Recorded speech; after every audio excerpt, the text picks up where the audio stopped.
Hey, Scott Sambucci here over at Sales Qualia, Chief Sales Geek and Founder. Today what we're going to talk about is the 8th of the 9 sales accelerators. So first of all, what are the 9 sales accelerators? Well, the 9 sales accelerators are let me just go ahead and swap my camera here, make it a little easier for you all to see. The 9 sales accelerators are the core systems that every startup needs to build and implement in order to get a more predictable, repeatable, scalable sales process. So over the course of the last couple months here on LinkedIn and in the podcast, we've been talking about each of these 9 sales accelerators. So the first part is your prospecting plan of action. It's how are you generating leads, filling the funnel, and building qualified leads into your sales pipeline, which is part 2, your pipeline pull-through strategy.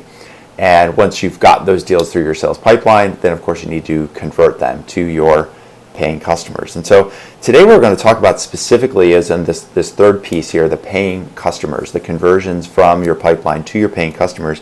And specifically we want to talk about the idea of a risk reducer or risk reducers as a sales accelerator. If you implement a risk reducer strategy in your sales process, it will accelerate your sales process. It will accelerate your conversion rate. So let me talk about why are risk reducers important? What are they exactly? Well, I remember as a kid, probably I was middle school into high school, I used to watch this show called The X-Files. The X-Files. So some of you might recognize this show. And there was Agent Scully and Agent Mulder, and Fox Mulder was played by David Duchovny. And in his office, he had this poster of a UFO, and on the UFO, there's this big words that said, "I want to believe." I want to believe.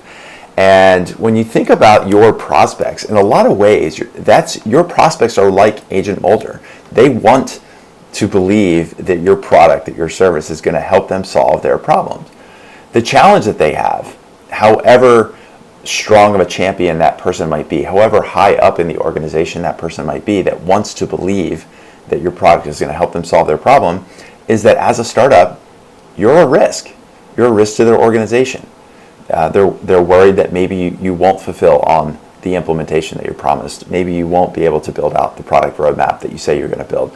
They worry, and there's a risk that what if for whatever reason you don't get the next round of funding, and they've invested time and energy and resources and people into switching from the old way to the new way and adopting your new system, and now all of a sudden you're not around to support them. And so when it comes down to the end of the sales pipeline, a lot of times that deals stall out, or a lot of times that startups lose deals to indecision or lose deals to larger, more established competitors, is that they haven't implemented a solid and a robust risk reducer strategy. So I'm going to show you how to think about implementing a risk reducer strategy so that when you get to the end of your sales process, it'll make it easier for your prospects to really take that step forward, so they don't have to just want to believe, they actually can believe, because you can show them that in fact you can fulfill on the promise that you're making. So the easiest way I found to describe this is just using a simple graph. So I call this the value project model. The value project model. And so on the y-axis over here, I'm using dollars as the label here, but you can also think about this as dollars in a number of ways. You can think of it as price. What is the price that your prospects are going to pay? You are also going to be measuring value. How much value do they receive, or how much utility in economic terms will your prospect receive as a result of investing in your product or service, right? And then on the x-axis, of course, we have time. And so if we think about the sales process, you're starting down here on the bottom left where the 2 points intersect. They're not paying you any money, and they haven't really spent any time with you. So we have 0 on the y and 0 on the x, right? Now, where you want them to go is all the way to the upper right of this graph. And that's, you can think about this as over time, you want to get them to a full implementation. And that implementation, if you're selling enterprise, maybe it's $100,000 implementation that could take 6 months, 12 months to fully get up and running. You're working with a whole team of people. Things are working really well. They have full integration with the other systems that you need to integrate with. Data's flowing in and out. And you've got this, magical place where over time, maybe we'll call it 12 months, over time, you've got this full implementation, everything's working. And on the y-axis, we're measuring, remember what we're measuring here is dollars. In this case, that full implementation, it takes a lot of time to get there, but the outcome for them is they get a lot of value for that, right? Now the challenge, and this is where risk reducers comes in, is that this jump, right, going from not spending any time or money with you all the way up to a full implementation, that's a big jump for people to make. It's a long timeline for your prospects to be thinking about. So this is where risk reducers come in. It's our job to install small steps along the way that allows your prospect to take the next step forward with you, that will help them see the value. It will help them receive the utility that you want them to receive at a price, a requisite price that will help them see return on investment. So if we work backwards from a full implementation, a lot of times you might think about, well, how can we reduce some risk for our prospects to make sure that the full implementation is going well? Well, we can add a step here, and instead of a full implementation, we can call this a phase one rollout.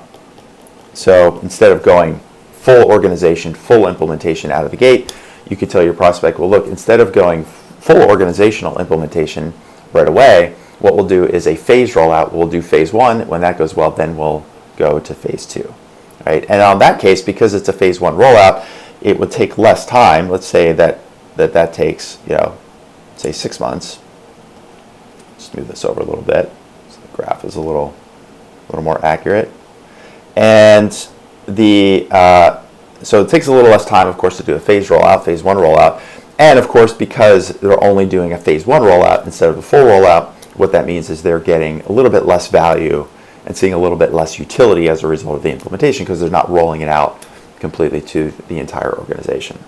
Now, if we take a step back even further from a phase one rollout, from a risk standpoint, that still requires a lot of time, energy, resources, and some money from your prospects, right? So they might still say, well, that sounds really good, but still feeling some risk. And they may not be telling you this directly. It's our job to address this as part of our sales process, right? And so if we scale this back, and let's make another point here, what about a paid pilot?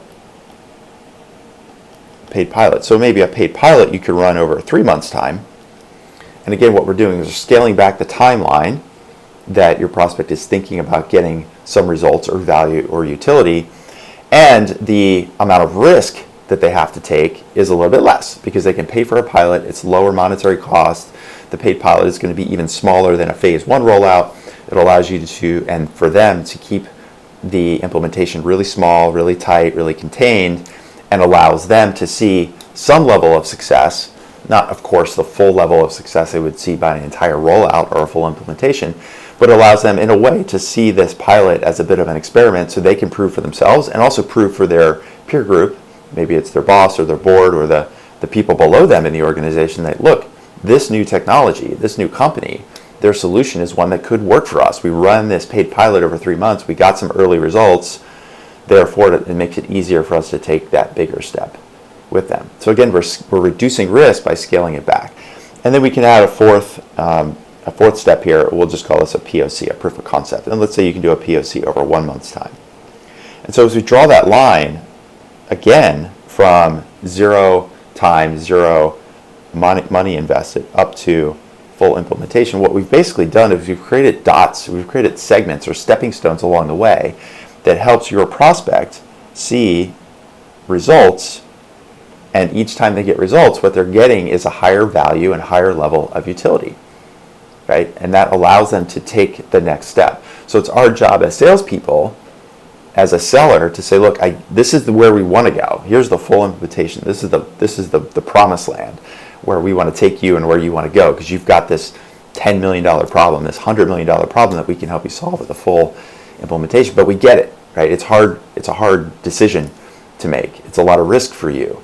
So here are some ways we can scale that back to make sure that we're on the right path to that full implementation and to that full utility and value and outcome that you want to get to with these stepping stones, a phase one rollout, a paid pilot, or a POC along the way. So The last thing we want to talk about is price. And this is the other place where you have tremendous leverage. Because once you get buy-in from your prospects to say, okay, I get it. Over the course of the next month, we're going to run a POC. And then we're going to run a 3-month pilot. And then after that pilot, then we can commit to a phase 1 rollout. And then when that goes well, then we can commit to the full rollout. Then the obvious question is, well, how much is it going to cost me? That's what they're going to ask. What's the price? And this is the magical part for you, is because each step along the way, for you, that price curve is going to look something like this, right? Because that POC, you can charge a small fee for a proof of concept. I mean, you could charge, even if it's a $100,000 or $500,000 sale, if you're working with the right buyer on the other side, an executive sponsor or a true product champion or somebody that has authority to really move the full implementation into the organization, then even charging them a small amount for a proof of concept makes a lot of sense. It shows commitment from them to the process and allows you to vet out who's real and who's not. So, and you can position this in this value project model and say, look, the full project where we want to go, prospect or customer, is this full implementation of the first 12 months. But where we're going to start is a small POC. It's a small investment from you to let us know that you're serious about evaluating our product in your environment. And the nice thing about this is that when we zoom in, you're going to pay a really small price. Maybe it's $1,000. There's something they could put on the corporate credit card. But the cool thing is, even with this proof of concept, you're still going to get some value out of this. Notice how the value curve, the plotted point on the value curve, is above the price curve. So look, you're going to make this small investment of $1,000, put it on the corporate credit card for a proof of concept, and look, you're still going to get some value. You're going to get some learning out of this. You might not get any results from using our product, but you're certainly going to get a lot of learning that's worth something to you as a manager, as an executive, around your process, around your people, around the current product or solution that you're trying to use to solve this problem, and start to get some comparative analysis of how the old way versus the new way, and how the new way might make sense for you, right? And the same thing with a paid pilot. You say, look, here's why we charge for pilots.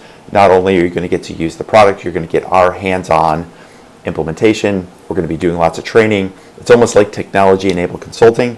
So yes, of course, we're going to charge you for the pilot, but again, the price we're charging for the pilot is really small. Maybe it's a $5,000 pilot, a $10,000 pilot, right? So down here at the proof of concept, it's a $1,000 investment. Maybe the pilot's $5,000 or $10,000. But look, the value that you're going to receive is so much more, because we're going to get your entire team or a section of your team, or you're going to get a department up and running with this new technology. And because that pilot runs for 3 months, you're going to see some results. You're going to get some real outcomes as a result of using our product or service. So yeah, you're going to make a little more of an investment, but look how much more value you're going to get. And then as we extend this out to 6 months, right? Then of course the phase rollout, maybe phase 1 rollout is $30,000. But look at the size of the value that you're going to get as a result of that phase 1 rollout. And then of course at that full rollout, let's say it's a $100,000 product. Look at the value you're going to receive.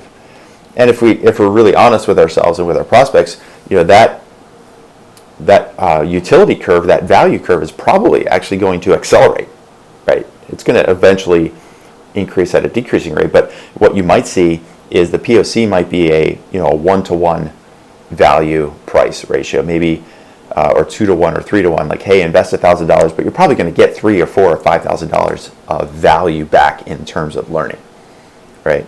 So maybe this is $3,000 to $5,000 in value. The pilot program is $10,000, but look, the value you're going to get from that pilot is $100,000. So now that's 10-to-1 value to price ratio. And that, remember, that big problem you're trying to solve is a $10 million problem. Well, look at that phase 1 rollout. It's going to be $30,000 to implement. By the time we roll out with phase 1, you're going to have a value equal to $1 million. So now $30,000 investment to get $1 million in return. And then finally, that $100,000 investment will help you solve that $10 million problem. So now actually the return on investment is going up. The value you receive relative to the price you're paying is increasing as we roll out more. And it all starts by keeping the risk short, reducing the risk early with these steps along the way to prove to you, prospect, and you can see for yourself and get that proof point internally across your organization, everything you need, the data you need to support moving to the next step. So when you think about risk reducers, if you think about your situation, if you're out there selling an enterprise solution as a startup, if you're trying to sell the full implementation and you're getting to the end of your sales process and the prospect's excited, the executive's excited, you have a great sponsor on the other side, even the technical people on the other side of the table are saying, okay, yeah, we think we can work this into our workflow. We think we can get the integrations to work. Like they're at a place where they want to believe. They want to believe that you're going to be the right solution for them. But where they might be getting cold feet, where the reason you might end up losing to indecision, or the reason you might end up losing to wait until next quarter, next year, next never, is that they just perceive too much risk. They want to believe you're going to help them get that return on investment, but they can't see that jump. It's too big of a jump for them to go from no money invested to full implementation. So it's our job to scale it back, create these stepping stones, reduce the risk for them, and this is where this value project model is one that you can use to explain and show to your prospects how every step along the way is a small price to pay, a small investment to get a return on investment that will ultimately get them on the path and give them the confidence they deserve to have in order to take the step forward with you, and gives you the confidence you deserve to have to charge the price that you want to charge.